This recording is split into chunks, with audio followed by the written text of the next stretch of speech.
sorriso, um carinho, uma oração.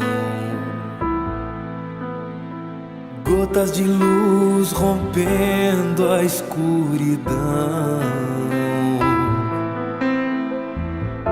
Sementes da paz germinando em cada coração. Com paciência e ação. Esforço a mais, um gesto de paz, numa corrente de amor que não se desfaz. Vamos construindo, construindo a paz. Com coragem pra mudar, humildade pra espalhar a palavra de Jesus.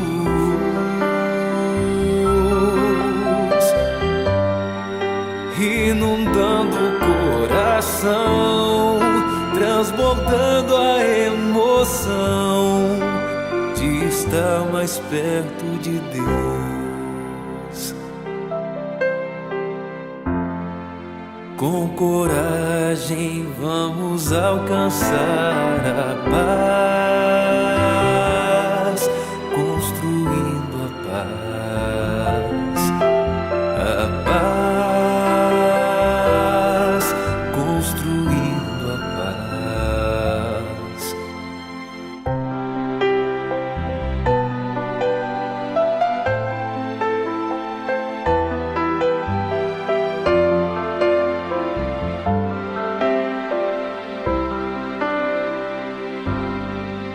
Um sorriso, um carinho, uma oração. Gotas de luz rompendo a escuridão. Sementes da paz germinando em cada coração. Com paciência e ação. Esforço a mais, um gesto de paz, numa corrente de amor que não se desfaz. Vamos construindo, construindo a paz.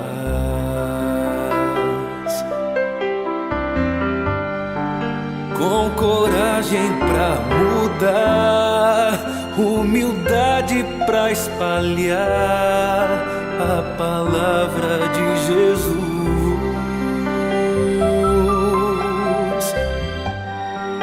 Inundando o coração, transbordando a emoção de estar mais perto de Deus.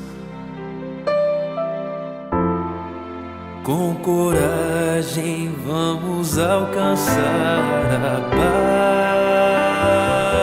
paz, construindo a paz, a paz. Construindo a paz.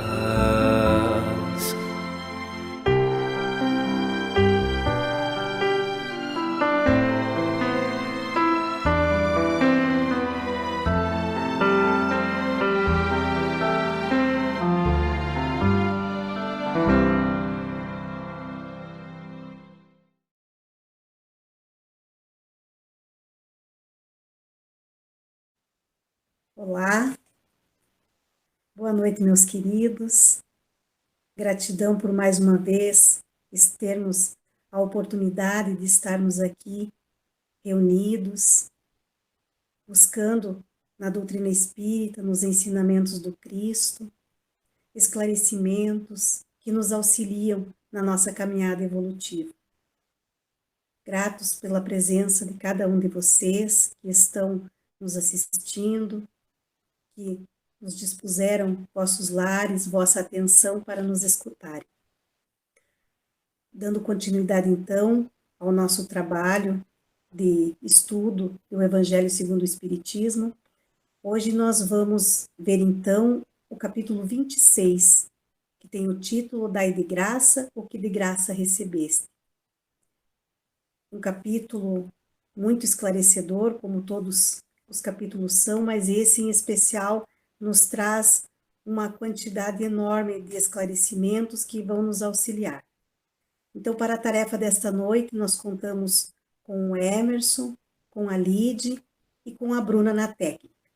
Então, para que os irmãos já possam deixar o seu boa noite, eu convido o Emerson, que possa dar o seu boa noite inicial, Emerson.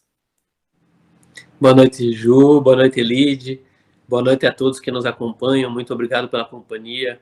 Num momento tão delicado, né, que muitos precisam estar em casa, não conseguem conviver com seus queridos. Nós temos essa oportunidade de estarmos mais próximos, ainda que de maneira virtual, conversando, aprendendo, estudando sobre a doutrina espírita, os seus ensinamentos e sobre o Evangelho do Cristo, que é aquilo que embasa a doutrina espírita. É uma alegria o trabalho e é uma alegria tê-los na nossa companhia. Um abraço muito especial àqueles que podem estar nos acompanhando pela primeira vez. Pedimos que tenham paciência, acompanhem todo o programa e continuem conosco nos próximos. Lide, deixa o teu boa noite inicial. Boa noite, colegas. Boa noite ao pessoal que está nos assistindo, quem está pela primeira vez, quem vem nos acompanhando.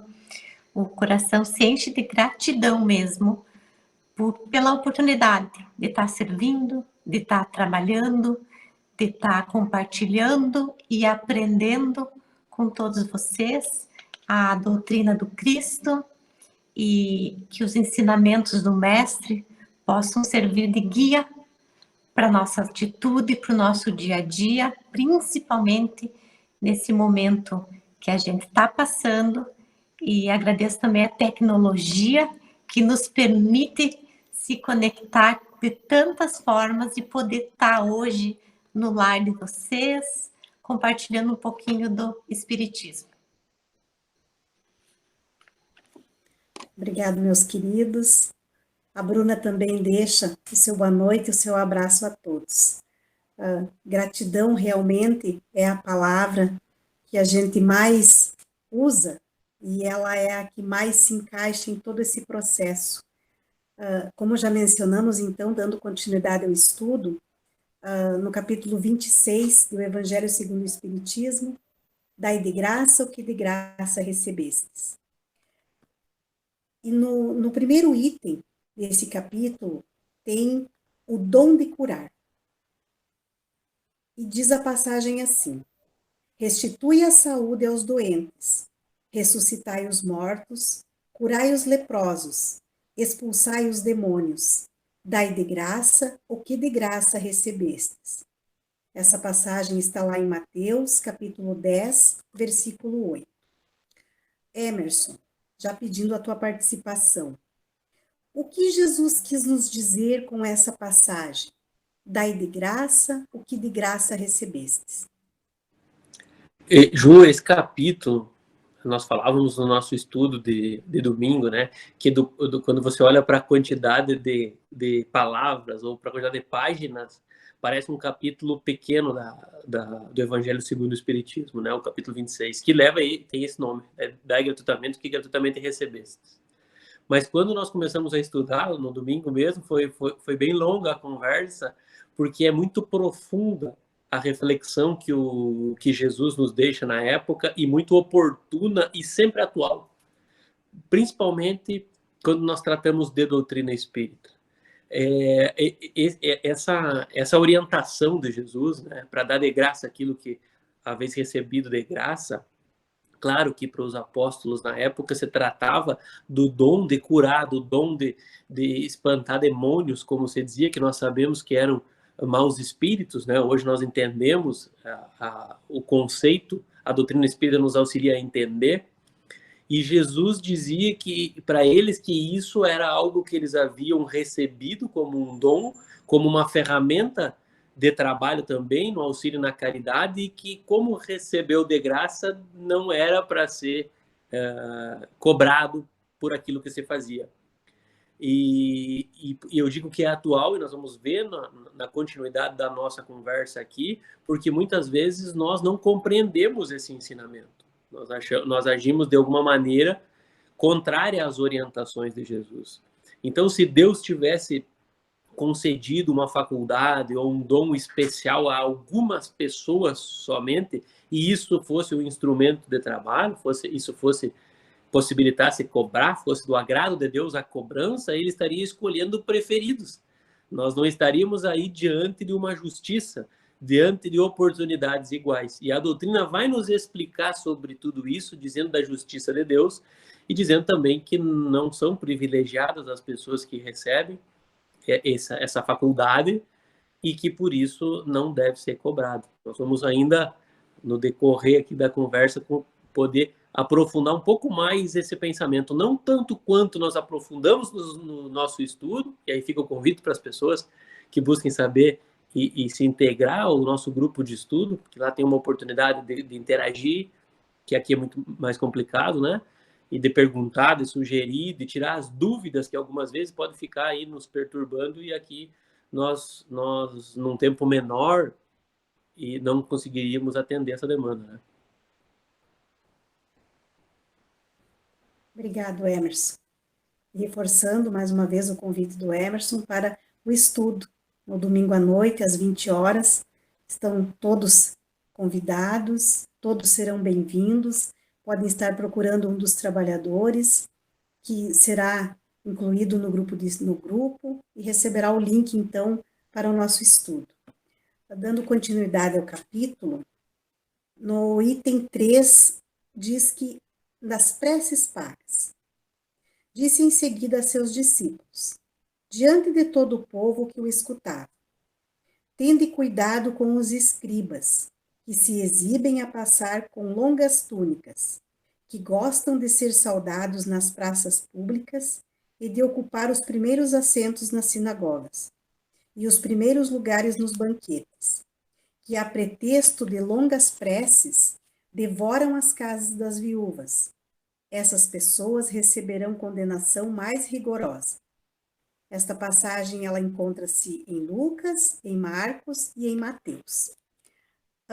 Lide, não cobreis pelas vossas preces, né? Esse outro ensinamento que encontra-se nesse capítulo. O que nos esclarece, Lide, a doutrina espírita sobre esse assunto? Sabe, Ju, que eu fui um pouquinho atrás para entender um pouquinho o que era essa questão de pretexto de longas preces devoravam a casa das viúvas, e aí eu encontrei umas explicações que eu vou compartilhar que me esclareceu bastante para daí dar início e a justificativa de onde surgiu as preces pagas. Os escribas eles eram os escreventes, doutores da lei. Quando a viúva perdia o seu esposo, ele ia até o velório e era avaliado pela quantidade de choro no velório, se essa viúva ficaria com a herança ou não. Então, em algum momento, surgiu as preces pagas nesses velórios para os escribas não deter. Então, ele diz devorar a casa. Devorar a casa era retirar, então, os bens, se caso a viúva não tivesse chorando o suficiente. É uma curiosidade que me sanou bastante. O próximo capítulo, capítulo 27, Pedi e obtereis, é somente sobre orações. E é muito completo, e na próxima quinta a gente vai estar conversando sobre ele. Mas eu vou dar uma introduçãozinha só para a gente entender um pouquinho o que é orar, o que é fazer uma prece, e por que, nesse item 3, Kardec nos esclarece que não pode ter uma prece paga. Jesus já nos ensinando, né? Orar é se abrir ao divino. E nós, encarnados, ainda não temos a noção completa do poder de uma prece. As obras de André Luiz, elas já nos trazem, os romances de André Luiz já nos trazem muito esclarecimento do que acontece no plano espiritual quando alguém eleva o pensamento e faz uma prece sincera. E aí a gente começa a entender e realmente praticar uma prece verdadeira, sincera, de coração. Através desses efeitos da prece, a gente vai vendo no nosso dia a dia, né? Emmanuel, no livro Fonte e Vida, fala assim: todo impulso e anseio mental insistente do coração é uma prece. Então, assim, toda mentalização é uma prece. Quando a gente eleva nosso pensamento, produz boas vibrações, é uma prece. E aí Kardec diz aqui, e eu sublinhei, é um ato de caridade. E aí vem os dois problemas principais. O primeiro problema dessa terceirização da prece, quando ela é paga, é que aquele que compra se desacredita da obrigação dele mesmo orar. Então ele pede para alguém orar por ele. E aí a gente faz isso no dia a dia com muita recorrência e a gente nem se dá conta. Ora por mim enquanto eu vou numa festa. Ora pela minha tia que desencarnou. Qual que é o problema disso? Aí Kardec diz assim: sabe que os espíritos são tocados pelo fervor do pensamento, do sentimento, da intensidade desse desejo. Quando você se tira do direito de se conectar com o alto e paga alguém para isso, entra o segundo problema. É um contrassenso. São práticas espirituais misturadas com práticas materiais. E aí diz aqui, colocar preço na justiça de Deus é uma prevaricação. O sol, que é a justiça de Deus, está para todo mundo, tanto para o pobre como para o rico. Prece, sendo um ato de caridade, um impulso do coração, não deve ser monetizado. Tornar esse intermediário assalariado é uma prevaricação. Então é isso, Ju, 2 motivos assim que traz esse item para a prece não ser paga.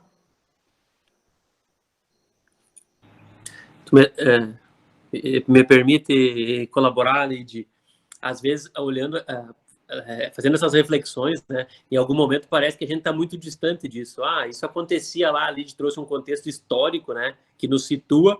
E pode ocorrer assim, mas isso era lá antigamente, hoje nós não pagamos pelas preces. A Lídia até deu o exemplo ali da terceirização da prece, não paga, né? A gente fica pedindo para os outros orar pela gente ou por alguém, e nem envolve dinheiro, mas também muitas vezes, se não é o nosso empenho, não, como a Lídia bem disse, não tem o nosso envolvimento naquilo que nós queremos para nós, como é que o outro vai conseguir fazer por mim. Mas ainda sobre as pagas, as que envolvem, as que são monetizadas, como dizia o texto que a Lídia trouxe, será que não acontece ainda? Nós percebemos, às vezes, uma insistência nossa num movimento social muito maior do que uma religião só, de monetizar, assim. A gente vê religiões com apelo financeiro muito grande. Se eu contribuir assim, ou assado, e dependendo do quanto for esse envolvimento, o montante dessa contribuição, as graças que eu vou alcançar, elas são maiores ou menores, dependendo desse empenho financeiro.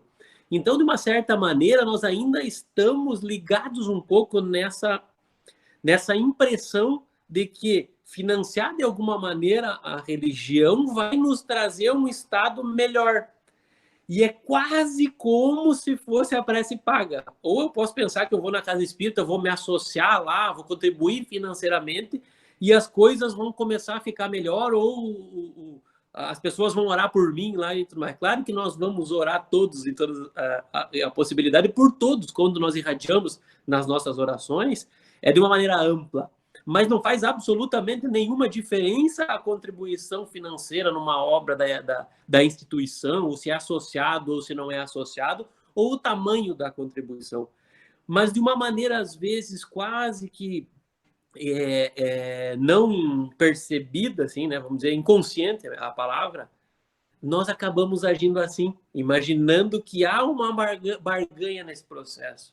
Então, é essa atenção que eu queria chamar para isso tudo que a Lid trouxe, e que nós possamos ficar atentos se em algum momento nós não estamos com essa tendência, tentando de alguma maneira nos sugerir que tem essa vinculação, quando nós sabemos que os Espíritos nos esclarecem, a doutrina é riquíssima nesse conteúdo, que é o tamanho da nossa fé, do nosso envolvimento, do nosso empenho, da nossa vontade que vai determinar como é que será a conexão com os benfeitores amigos, com Jesus, com Deus, e aí nós vamos desenrolando os problemas que envolvem a nossa existência, né?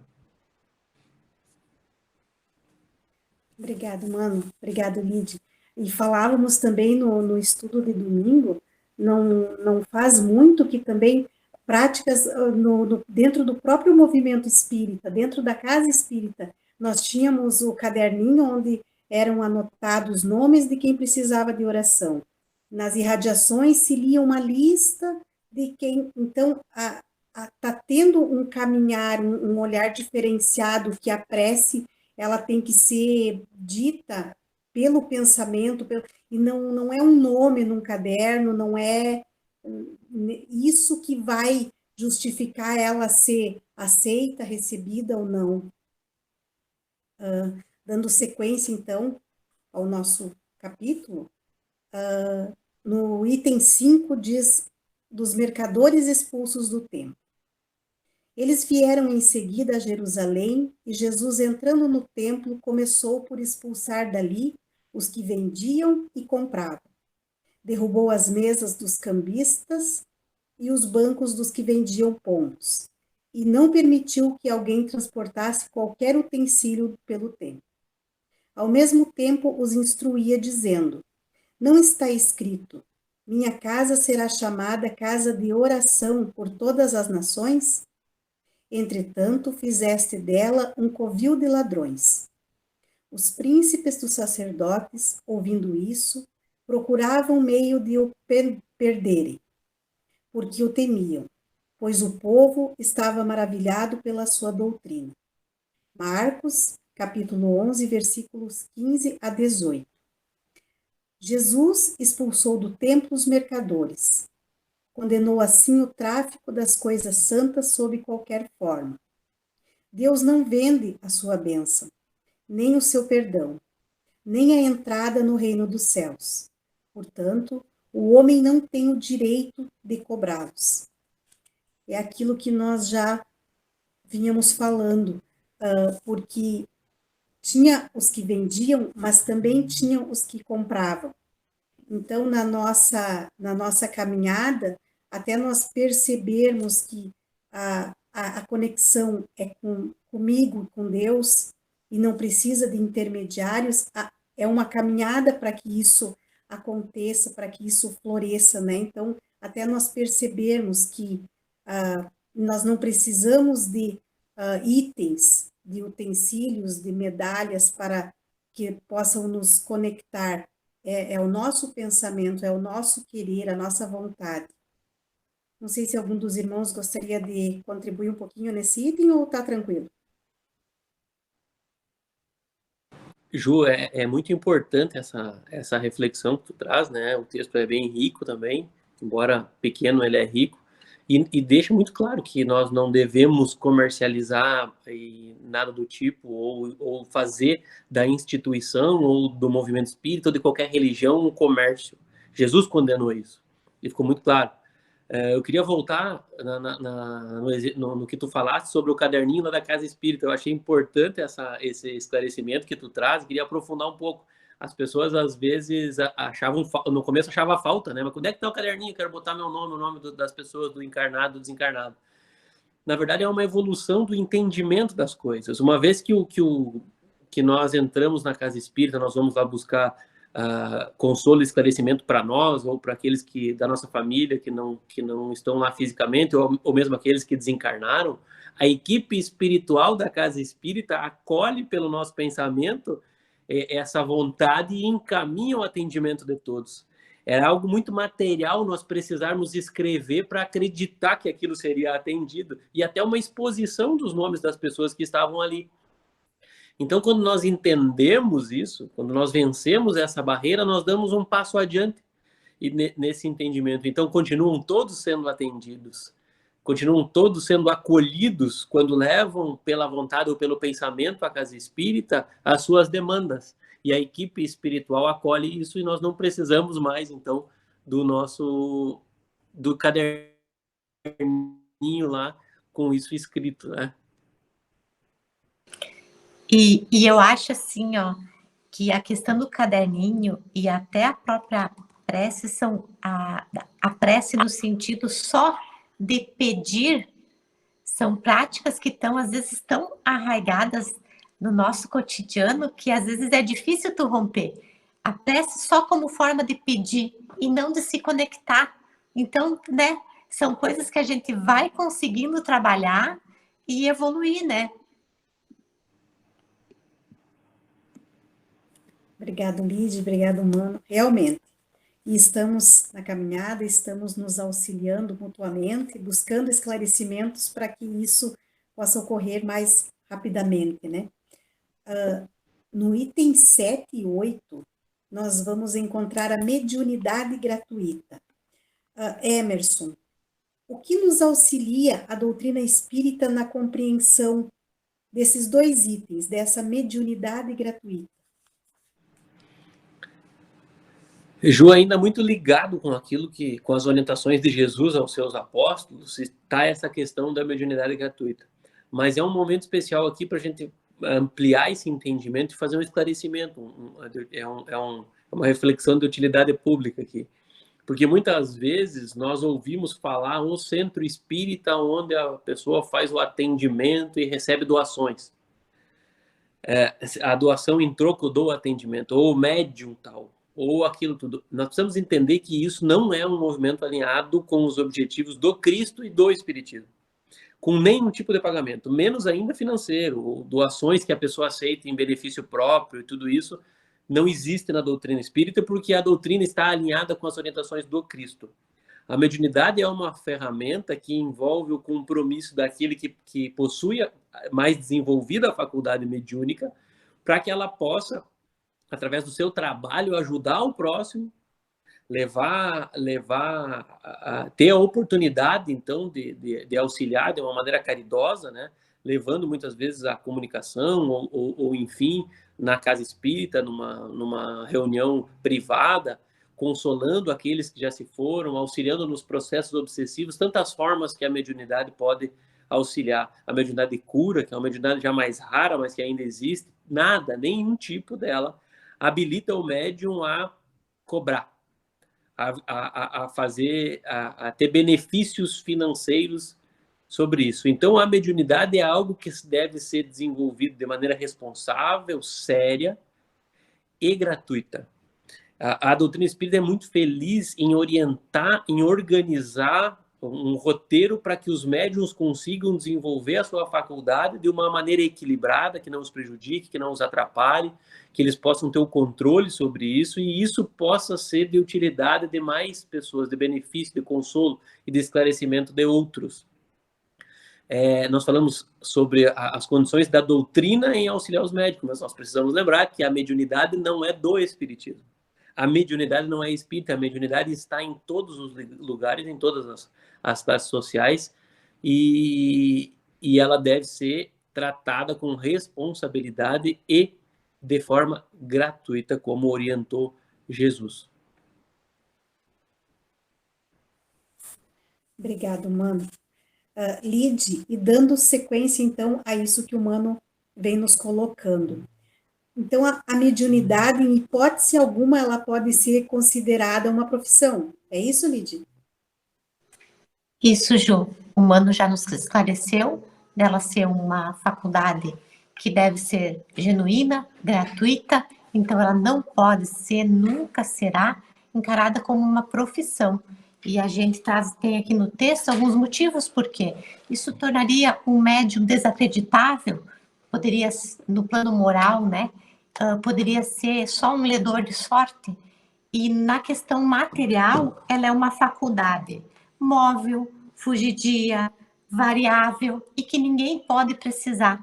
Ele traz aqui, não há no mundo um único médium sequer que possa garantir a obtenção de um fenômeno espírita em um determinado momento.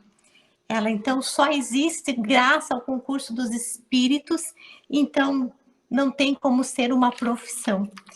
E é pelo uso irregular que foi, cheio de abuso e charlatanismo, que provocou a proibição. E o Espiritismo, compreendendo a seriedade do assunto, sabendo que a mediunidade é uma coisa sagrada, que ela deve ser praticada religiosamente, santamente, o Espiritismo trouxe a mediunidade como uma categoria de missão. Então é isso, Ju, ela não pode ser uma profissão, já que hoje ela é encarada como uma missão. Essa proibição que a Lide citou, né, nós precisamos lembrar que é lá de Moisés essa proibição. Quando Moisés diz, então, proíbe essas manifestações, é justamente pelos motivos que a Lide disse, pelo desvirtuamento de como se explorava esse processo. Ouvindo a Lide aqui, ainda me ocorria outras questões tão óbvias quando nós vamos acompanhando o Espiritismo. Nós sabemos que aquilo que determina a nossa sintonia com os espíritos é aquilo que nós carregamos no nosso íntimo, as nossas vontades, os nossos pensamentos, os nossos desejos, a onda que nós estamos vibrando é que vai determinar a nossa conexão. Na mediunidade é da mesma maneira. Quando nós procuramos uma mediunidade paga, uma mediunidade barganhada, e principalmente às vezes com objetivos bem pouco nobres, assim, ou que não vão fazer diferença na nossa vida, para matar a curiosidade, para especular, para fazer investigação, nunca vai faltar espírito que venha dar pitaco e ideia nesse processo para os médiuns. Mas que tipo de espírito é esse? Se o médium está interessado em dinheiro, em explorar isso financeiramente, né? Como é que tipo de companhia ele está determinando? E um exemplo que nós não podemos, dois exemplos que nós não podemos deixar de compartilhar aqui em se tratando de doutrina espírita, é Divaldo Pereira Franco e Francisco Cândido Xavier. Talvez os maiores médiums assim dos últimos tempos contemporâneos aí da maioria daqueles que nos acompanham e que trabalharam, tinham o seu trabalho, funcionário público, trabalharam, passaram tudo aquilo que todos passaram, tinham o seu salário determinado como tinham os outros e nunca aceitaram nenhum benefício financeiro. E não faltaram oportunidades e pessoas oferecendo e tentando, nem por maldade às vezes, né, retribuir financeiramente por algum bem, alguma situação que acharam muito boa que passaram, alguma comunicação, no caso de Chico, né, as cartas tão fantásticas, e ele nunca acolheu. Por quê? Porque isso não era o trabalho material dele de sobreviver, era o bom uso da sua faculdade que foi explorado da maneira com que Jesus orientou que fosse explorado, em benefício da maioria das pessoas. Divaldo, com seu trabalho fantástico de acolhimento de mais de 600 filhos adotivos, também nunca aceitou nada em benefício próprio. E mesmo as doações para as instituições coordenadas por esses espíritos, elas nunca foram aceitas em caráter de troca ou de pagamento, né? Uma coisa é uma coisa, outra coisa é outra coisa. O benefício é proporcionado pela mediunidade para aqueles que alcançaram alguma situação assim, ela é decidida pelos espíritos que vai acontecer e ela acontece. E de nenhuma maneira acontece pagamento para isso. O alerta que nós gostaríamos de deixar é: fique atento quando você ouvir falar de uma situação que envolve mediunidade, envolve pagamento, envolve doação específica para a pessoa ou troca, né? Isso não é uma atividade, isso não é um método que Jesus e que a doutrina espírita avalizam. Não, isso é um equívoco que vai trazer prejuízo graves, compromissos ainda, né, para os médiuns e para aqueles que buscam esse tipo de atendimento, e principalmente agora sabendo do que se trata. Obrigado, Mano, obrigado, Lide. E realmente, nesses momentos difíceis pelos quais, né, a humanidade está passando, se vê falar de que quem recorre a esse tipo de médium, que muitas vezes passa de um adivinhador, e que quando falava ali que a mediunidade assim, né, que ela pode, sempre de lá para cá a comunicação. Então, os bons espíritos, eles vão buscar a quem? O médium que é benevolente, que é humilde, que tem devotamento, abnegação, e acima de tudo, uma condição moral, né? Não de nome ou de coisa assim, mas aquele sentimento puro, aquele ser desinteressado, né? Então, realmente prestemos atenção a essas manifestações, a essas pessoas que se dizem médiums, mas que visam praticamente o seu próprio interesse material. Então, e esse é um assunto que ele abrange, é muito abrangente quando se trata de mediunidade, de preces pagas, né? Então, que esteja buscando nas orientações da doutrina espírita, nas obras da codificação, nas obras complementares, e que possa participar de um grupo de estudos que será bem mais esclarecido, mais minucioso, pode tirar suas dúvidas, fazendo questionamentos, e a gente está sempre disposto, a casa espírita, os trabalhadores, dispostos a estar aceitando esses irmãos que vêm conosco buscar esse esclarecimento.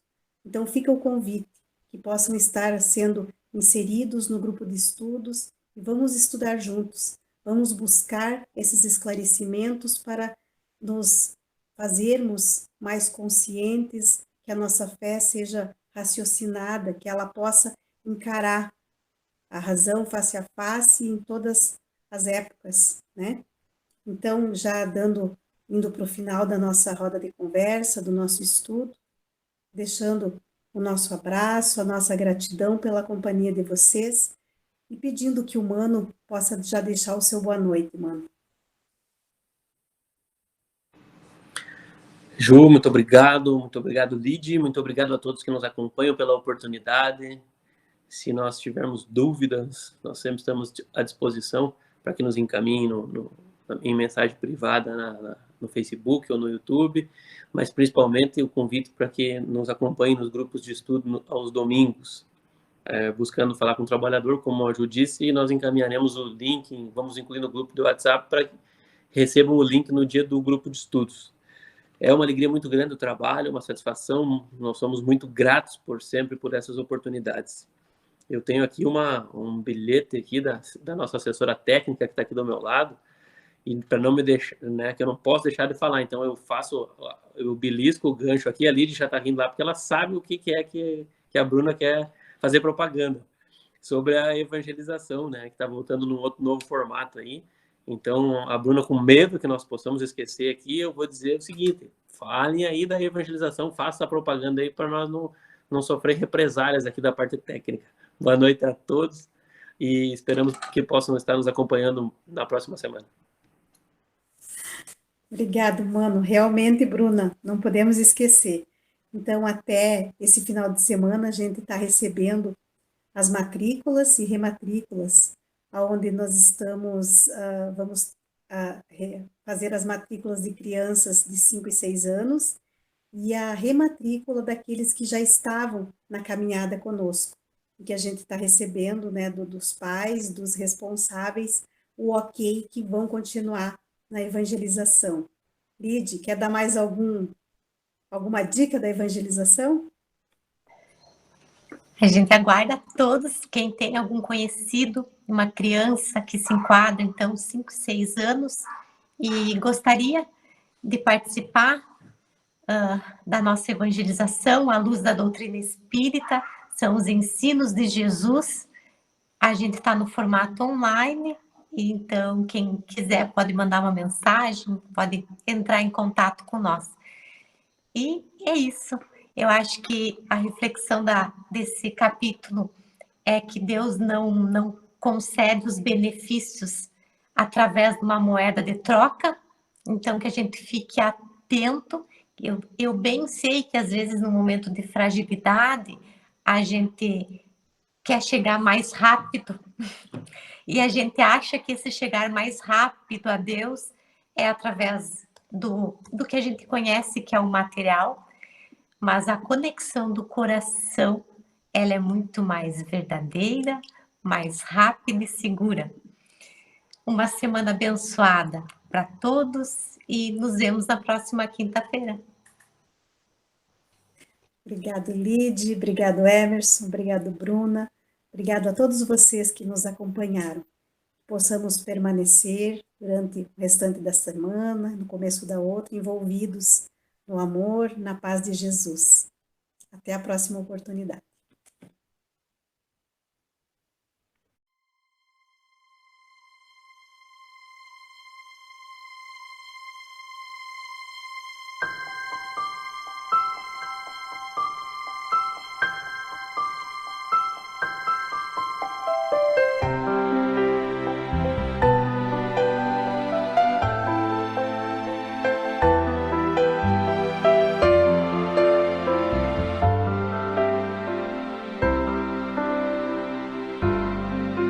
Um sorriso, um carinho, uma oração. Gotas de luz rompendo a escuridão. Sementes da paz germinando em cada coração. Com paciência e ação. Esforço a mais, um gesto de paz, numa corrente de amor que não se desfaz. Vamos construindo, construindo a paz.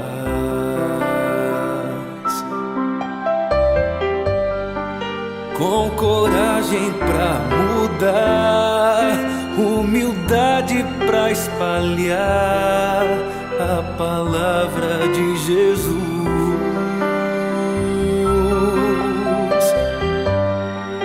Inundando o coração, transbordando a emoção de estar mais perto de Deus. Com coragem vamos alcançar a paz, construindo a paz, a paz, construindo a paz.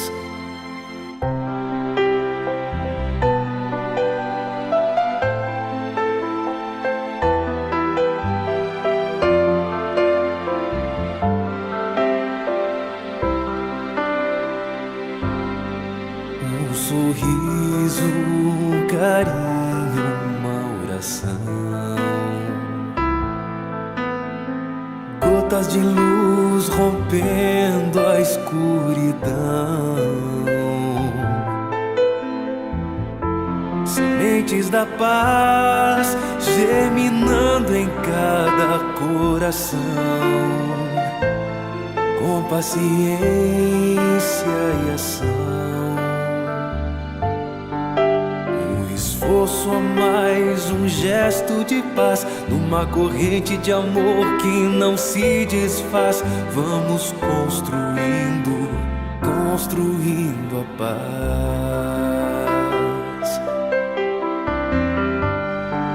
Com coragem pra mudar, humildade pra espalhar a palavra de Jesus.